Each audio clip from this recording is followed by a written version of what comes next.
Assalamualaikum warahmatullahi wabarakatuh. Sebelumnya kami ucapkan terima kasih kepada dosen pengampu mata kuliah komunikasi bisnis yaitu Bapak Ferry Saleh. Kami dari kelompok 4 di sini akan mempresentasikan hasil kerja kelompok kami yaitu mengenai masalah perekonomian di Indonesia. Sebelumnya perkenalkan, nama saya Safira Fitri Amalia dengan NIM akhir 2052.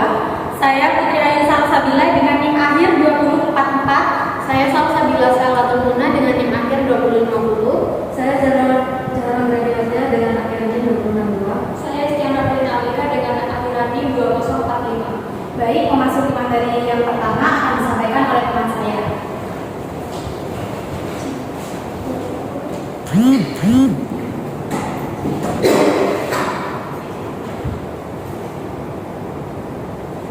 Oke, di sini ada pengertian masalah ekonomi. Nah, masalah ekonomi itu merupakan suatu kondisi di mana sumber daya yang digunakan itu terbatas, sehingga tidak bisa memenuhi suatu permintaan pasar. Next. Nah, selanjutnya ada pengertian dari ekonomi makro. Ekonomi makro sendiri itu adalah cabang ilmu ekonomi yang mempelajari tentang perekonomian secara keseluruhan, termasuk ke dalam kinerja, perilaku, hingga proses pengambilan keputusan. Bisa di silakan untuk teman saya bisa mengatakan. Baik, untuk materi selanjutnya yaitu mengenai masalah perekonomian makro. Yang pertama yaitu ada pengangguran. Pengangguran adalah kondisi di mana seseorang sedang mencari pekerjaan atau tidak sedang bekerja. Pengangguran ini disebabkan oleh beberapa faktor. Yang pertama yaitu tingginya angka kelahiran, sedangkan jumlah lapangan pekerjaan yang tersedia itu sedikit. Faktor yang kedua yaitu tingkat pendidikan yang rendah, sehingga tidak sesuai dengan kriteria yang dibutuhkan oleh industri atau perusahaan. Yang ketiga yaitu disebabkan oleh adanya PHK atau pemutusan hubungan kerja. PHK ini biasanya terjadi ketika perekonomian itu sedang memburuk. Contohnya saja saat pandemi COVID-19 kemarin. Faktor yang keempat yaitu bisa juga disebabkan oleh karena adanya bencana alam seperti tanah longsor, banjir, ataupun gempa bumi. Biasanya masyarakat yang terkena bencana alam seperti ini, mereka itu akan kehilangan mata pencahariannya. Nah, dampak dari adanya pengangguran ini yaitu dapat menimbulkan kemiskinan, rasa gelisah, hingga akan muncul aksi-aksi kriminalitas. Contohnya yaitu adalah pencurian. Maka dari itu, solusi untuk mengatasi permasalahan pengangguran ini yaitu yang pertama, yaitu tingkat pendidikannya yaitu harus ditingkatkan kembali agar sesuai dengan kriteria yang dibutuhkan oleh industri atau perusahaan. Yang kedua, yaitu menggalakkan kembali program keluarga berencana atau KB agar setiap tahunnya angka kelahiran itu tidak melonjak tinggi. Yang ketiga, yaitu dapat memperbanyak lapangan pekerjaan ataupun lowongan pekerjaan. Yang keempat, yaitu pemerintah dapat memberikan bantuan kepada masyarakat untuk melakukan usaha. Selanjutnya, yaitu ada tingkat pendapatan yang rendah. Tingkat pendapatan yang rendah ini mengakibatkan masyarakat itu sulit untuk memenuhi kebutuhan sehari-harinya, sehingga juga sulit untuk mencapai kehidupan manusia yang sejahtera. Tingkat pendapatan yang rendah ini juga mengakibatkan daya beli masyarakat itu menurun, sehingga kondisi industri-industri itu akan sulit berkembang. Tingkat pendapatan yang rendah juga mengakibatkan daya menabung masyarakat itu juga akan menurun, sehingga proses pembentukan modal atau laju pertumbuhan ekonomi itu akan melambat. Maka dari itu, solusi untuk mengatasi tingkat pendapatan yang rendah yaitu yang pertama, pasti pendidikannya itu harus ditingkatkan kembali, baik itu untuk masyarakat golongan rendah ataupun masyarakat pedesaan. Mereka harus mendapatkan pendidikan yang berkualitas sama rata agar sesuai dengan kriteria yang dibutuhkan oleh industri. Yang kedua, yaitu dengan memberikan program-program pelatihan. Yang ketiga, yaitu pemerintah dapat menerapkan upah minimum yang wajar. Selanjutnya akan disampaikan oleh teman saya. Masalah perekonomian makro selanjutnya yaitu yang ketiga, kemiskinan. Secara umum, kemiskinan merupakan suatu kondisi di mana seorang atau sekelompok orang tidak dapat memenuhi kebutuhan dasarnya. Kebutuhan dasarnya itu contohnya seperti kebutuhan makanan, pakaian, tempat bertinggal, pakaian, kesehatan, dan juga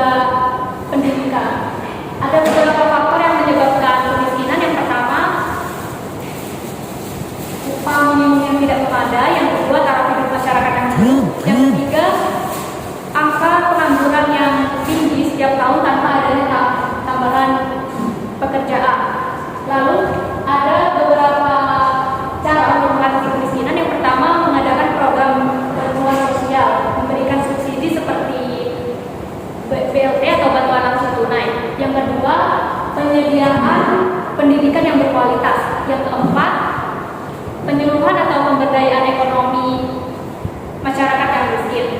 Lalu selanjutnya yang keempat, masalah kependudukan. Masalah kependudukan terjadi karena adanya ketimpangan pertumbuhan penduduk dengan peningkatan kualitas sumber daya manusia. Ada beberapa masalah kependudukan yang ada di Indonesia. Yang pertama, jumlah penduduk yang sangat besar, pertumbuhan penduduk yang sangat cepat, dan yang ketiga, penyebaran penduduk yang sangat tidak merata. Nah, cara mengatasi masalah kependudukannya yang pertama, mengendalikan tingkat kelahiran dengan program KB. Yang kedua, mengadakan transmigrasi lokal maupun nasional sebagai penyebaran penduduk. Yang ketiga, menurunkan tingkat kematian ibu dan anak dengan program peningkatan gizi pada anak. Selanjutnya akan dijelaskan oleh rekan saya.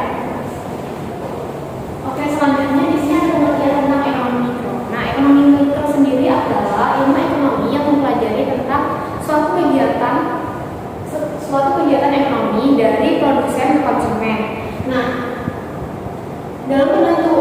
Dari produsen ke suatu konsumen ini tuh untuk menentukan kuantitas, harga, dan alokasi sumber daya yang akan diproduksi nantinya.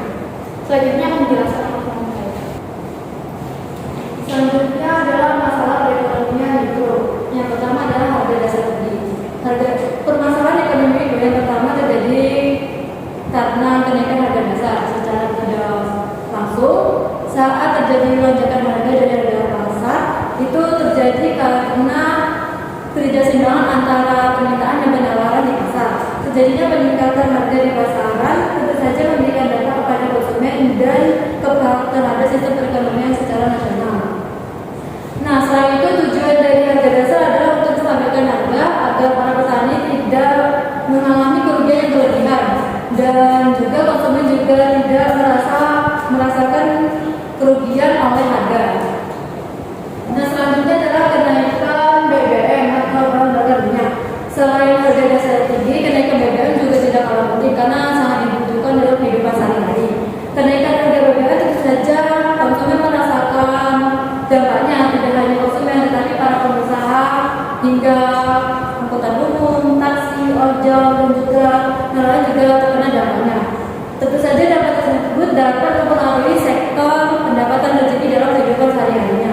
Misalnya terjadi kenaikan tarif bagi alat transportasi secara sepihak dan kemudian berdampak kepada penumpang dan masih banyak lagi. Maka dari itu dibuat pula tarif resmi bagi para angkutan umum atau angkutan kendaraan agar tidak merugikan konsumen.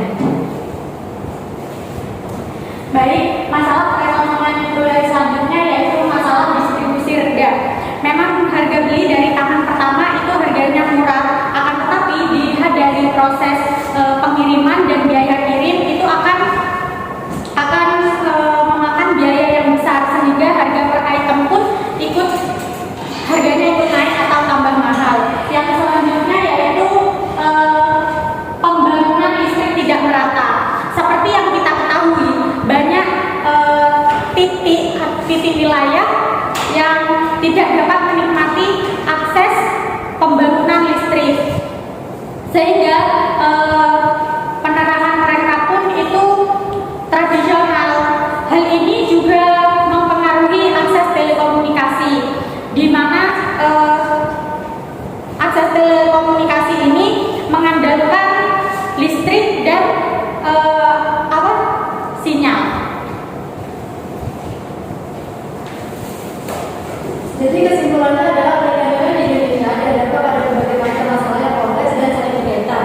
Masalah-masalah ini dapat menghambat pertumbuhan ekonomi, memperparah kesenjangan, dan menurunkan kualitas hidup masyarakat.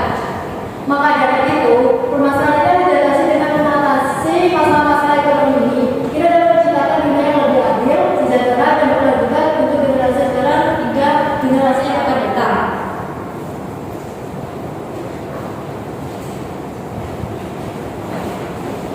Baik, mungkin sekian saja presentasi dari kelompok kami. Kurang lebihnya kami ucapkan terima kasih. Wassalamualaikum warahmatullahi wabarakatuh.